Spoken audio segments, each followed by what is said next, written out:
अस्सलाम वालेकुम दोस्तों, उम्मीद करता हूँ सब खैरियत से होंगे। Welcome to my channel. तो व्यूअर्स, आज की हमारी वीडियो एक प्रैक्टिकल काम के साथ, जिसमें हमारे पास एक टेक्नो का फ़ोन है स्पार्क 8C, जिसको हम देखेंगे फॉर्मेट कैसे करना है। और अगर आपके पास ये फ़ोन आ जाए तो आपने फॉर्मेट के साथ साथ अगर कोई फ्लैशिंग का भी मसला आ जाए तो फ्लैश कैसे करेंगे। तो साथ साथ मेरी स्क्रीन पे आप इंग्लिश में भी देख रहे हैं, जिन लोगों को अगर कोई इंग्लिश में इशू था वो भी साथ साथ यहाँ पे गाइड ले सकते हैं। तो सबसे पहले हमारे पास एक फ़ोन है टेक्नो का।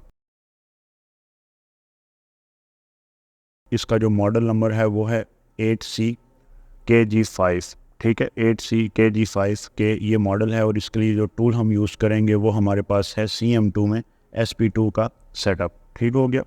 तो SP2 का सेटअप सबसे पहले हमने फ़ाइल को डाउनलोड करना है, यानी कि अगर आप फ्लैश करना चाहते हैं तो सबसे पहले आपको फ़ाइल चाहिए। अब मैंने इसको करना है फॉर्मेट, लेकिन मैंने आपकी आसानी के लिए फ़ाइल भी डाउनलोड करके रखी हुई है।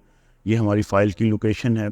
ठीक है, और फ़ाइल डाउनलोड कैसे करनी है वो भी आप देख लें। गूगल पे आएंगे, टेक्नो स्पार्क जो भी आपके पास मॉडल है वो लिखा, और यहाँ पे आपके पास रैंडम वेबसाइट्स हैं। किसी भी एक वेबसाइट पे जाके, जैसे मैं मार्ट व्यू पे जाके यहाँ पे देखें हमारे पास मॉडल है और ये डाउनलोड लिंक है, और यहाँ से हम क्लिक करेंगे और गूगल ड्राइव से हम इसको डाउनलोड कर लेंगे। राइट साइड पे आपको लिंक नज़र आएगा, डाउनलोड का आइकन भी नज़र आएगा। वहाँ पे जाके आप इसकी फ़ाइल को इजीली डाउनलोड कर सकते हैं। यहाँ पे डाउनलोड एनीवे करेंगे और यहाँ से आपकी फ़ाइल को इजीली डाउनलोड किया जा सकता है। अब जब आपकी फ़ाइल डाउनलोड हो जाएगी, फ़ाइल को डाउनलोड होने के बाद आपने करना यह है कि सेटअप को ओपन कर लेना है।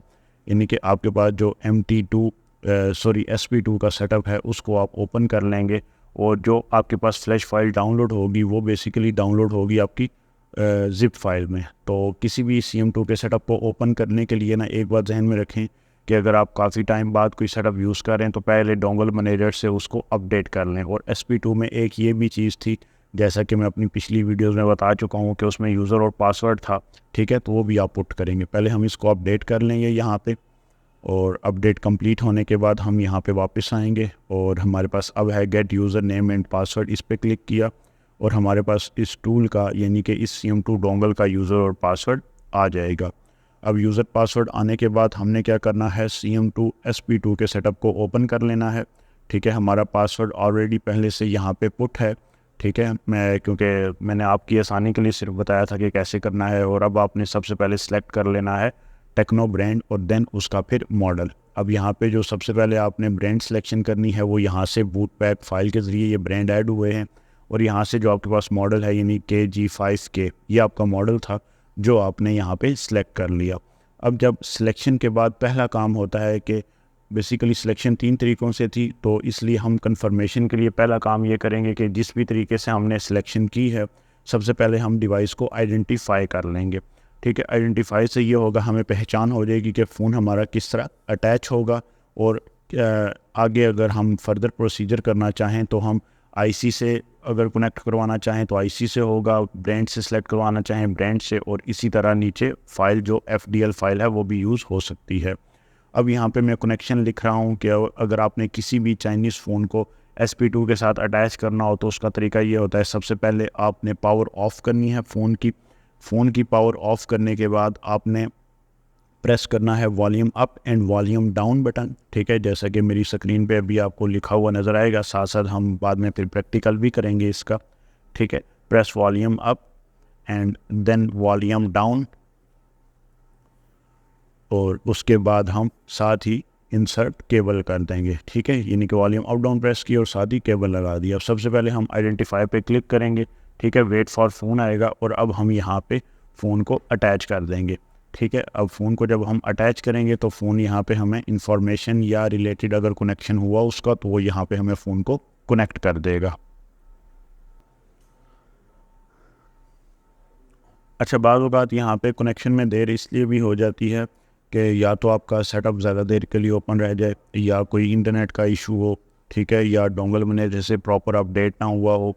ठीक है, अगर अक्सर इंटरनेट के इश्यूज़ की वजह से भी ना आपका कनेक्शन या लेट हो जाता है, या कनेक्ट करके वो फ़ोन को क्या कर देता है, बेसिकली ऑपरेशन को फेल कर देता है। यानी कि फ़ोन तो कनेक्ट कर लेगा, फ़ोन कनेक्ट करेगा, लेकिन आगे आइडेंटिफाई या जो भी ऑपरेशन आपने सेलेक्ट किया होगा उसके लिए वो मुकम्मल तौर पे तैयार नहीं होगा, क्योंकि सेटअप में कहीं ना कहीं खराबी है। तो आपने सिंपली चीज़ ये करनी होती है कि डोंगल मैनेजर से उसे अपडेट कर लें, सेटअप को दोबारा ऑन कर लें, और उसके बाद आपने एक बार इंटरनेट देख लेना है। यहाँ पे देखें अभी उसने एरर दे दिया काफ़ी टाइम कनेक्ट ना होने के बाद। अब हम दोबारा इसको एक बार करेंगे और अब हम चेक करते हैं। ठीक है, वेट फॉर डिवाइस आ गया। अब हम वही वॉल्यूम अप डाउन और केबल लगाएंगे, डिवाइस कनेक्टेड का ऑप्शन, और अब हमारे पास प्रोसेस रन होना शुरू हो गया। लेकिन जब तक हमारे पास यहाँ पे एक ब्लू किस्म की बार, ब्लू लाइन बार चलेगी, जिससे हमें ये कंफर्मेशन हो जाएगी कि फ़ोन हमारा अटैच है। यहाँ पे देखें बूट डन, अब हमारा फ़ोन बूट हो चुका है, और अब ये रिलेटेड इन्फॉर्मेशन फ़ोन की जो है वो रीड करके हमें दे देगा। ये अगर आप रीड कर भी रहे हैं तब भी ठीक है, नहीं कर रहे तो इसकी है ज़रूरत नहीं है आपको। बूट डन हो गया, उसके बाद आप यहाँ पे देखें तो ऑपरेशंस हैं आपके पास कि रीड करना चाहते हैं फ़ोन की इंफॉर्मेशन या नहीं ऊपर एक्स्ट्रा में, तो वो आपकी मर्ज़ी है। अगर रीड नहीं करना है तो बेशक छोड़ दें आप उनको। ठीक है, अब यहाँ पे हमारा प्रोसेस डन हो गया। अब मैंने आपको बताया था हमने करनी है इस फ़ोन की FRP। ठीक है, तो उसके लिए अब क्या है, अगर मिसाल के तौर पे आपने फ़्लैश करना हो तो फिर आप फ़्लैश वाली टैब पे जाएंगे। इस फ़्लैश टैब में आके फ़ाइल को पुट करेंगे और जस्ट फ़्लैश पे क्लिक कर देंगे। लेकिन हम चलेंगे आगे सर्विस में, और यहाँ पे देखें फॉर्मेट का ऑप्शन है, जिसमें हमने सेलेक्ट कर लिया रीसेट सेटिंग प्लस FRP, यानी कि हमारे दोनों काम हो जाएंगे। FRP तो लगा हुआ भी है, वो भी ब्रेक हो जाएगा, और डेटा तो उस फ़ोन में पहले भी रिमूव है, तो वो भी हमारा काम हो जाएगा। तो अब यही अगेन वेट फॉर फ़ोन आया, फ़ोन को पावर ऑफ की। एक बात जहन में रखनी है कि जब भी आपके पास फ़ोन आएगा तो फ़ोन आपने उतार के दोबारा नेक्स्ट ऑपरेशन के लिए अटैच करना होगा। प्रोसीजर वही है, volume up down, inside cable, पहले फ़ोन पावर ऑफ होना चाहिए। यहाँ पे बूट डन हो गया। अब हमारे पास देखें फ़ोन का FRP, लॉक, यूज़र डेटा, ये सारी FRP चीज़ें ब्रेक हो चुकी हैं। तो ये थी हमारी आज की वीडियो। इंशाल्लाह मिलते हैं एक नई वीडियो के साथ, तब तक के लिए खुदा हाफिज़।